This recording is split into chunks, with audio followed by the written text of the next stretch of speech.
This is the Dollemore Daily, and I'm Jesse Dollemore. One of the things that we can absolutely count on relative to Donald Trump and the Donald Trump team, even the team of lawyers, certainly with the team of lawyers, is that they're going to lie. 90% of the time, the thing they say is a lie, and most quizzically, a lie that will be found out eventually. Like sometimes even in the short to medium term, we're going to find out that what they said was a lie. I'm going to play a clip here in just a minute or so after I kind of give you the groundwork of Alina Habba on Fox News explaining that they're going to appeal the recent verdict that ended up with Donald Trump having to pay over $400 million with interest and penalties and all the other the things that came into it.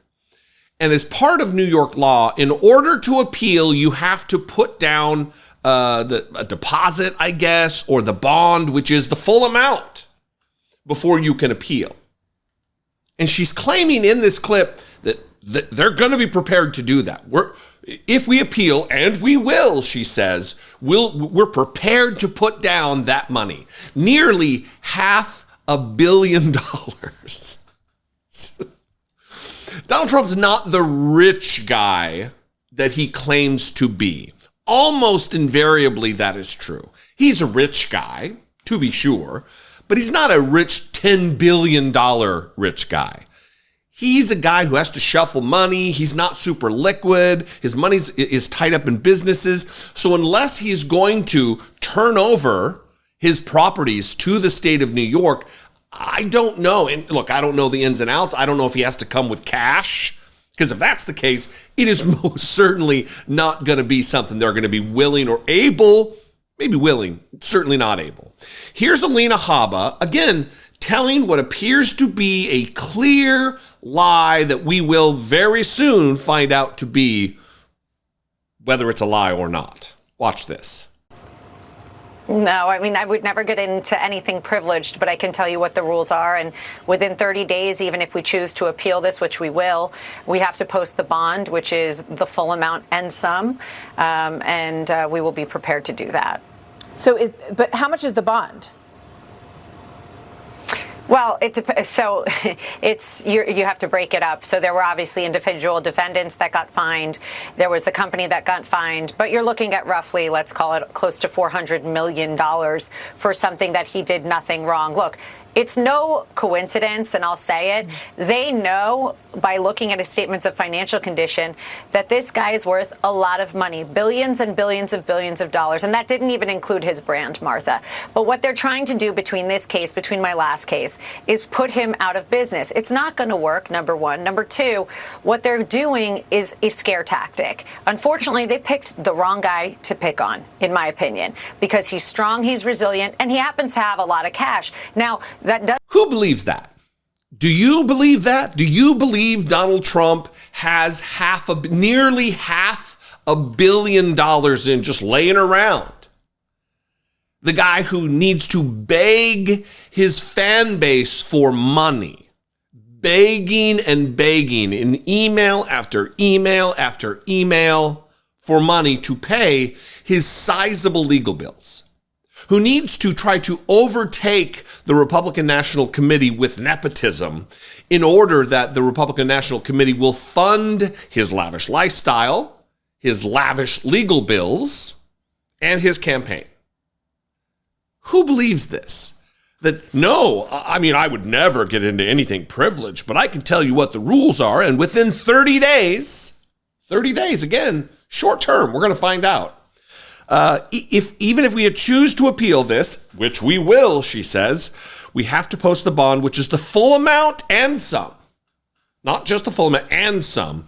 And we will be prepared to do that. Who's going to be fronting this money that she's talking about? Donald Trump, absolutely. There is no way he has a liquid situation money-wise to be able to put down $500 million in order to satisfy the rules in New York to appeal this case. Fraud is what he was found guilty of, liable for. He can't. We have a former president of the United States who can't do business in one of our major economies in the country. His kids have been sanctions put on them. This is not a normal situation. They will act like it's normal, that this is a witch hunt, when the evidence was clear. But for me, really, the overarching question is what I started with, is what's the purpose of the lie? Because if they know their deception will ultimately be found out, what's the goal? What's the agenda? What's the purpose? We're going to find out. So what's the short-term gain other than for the propaganda win and for a short-term shoring up support from the MAGA mob, from the cult members, but they're not given money. I mean, unless every one of these dozens or however many GoFundMe campaigns come to fruition and pay off, which they're not. I don't get it. Some things are just, they're beyond my analysis. But if they're not beyond your analysis, I'd love to hear from you. What do you think? Answer the question for me, because I am clearly too daft to make a determination. 714-576-4054. Of course, you can email me daily at dollemore.com. Comment below. That's another way to both support the channel by triggering the algorithm with YouTube to show this channel, recommend this content to new viewers, and that would be fantastic. If you want to help support the work and produce this work monetarily, you can click the join button, become a channel member, join the channel member family. That would be great for $2 a month. Go over to patreon.com/IDoubtItPodcast. All those are great ways to help support. Make sure you're subscribed. I am almost to 600,000 subscribers, and I would appreciate you, if you're not already, subscribing. Follow me on social media. I'm at Dollemore. I'd love to see you there, and I will see you next time. Be genuine. Don't be Alina Habba. Take care of one another.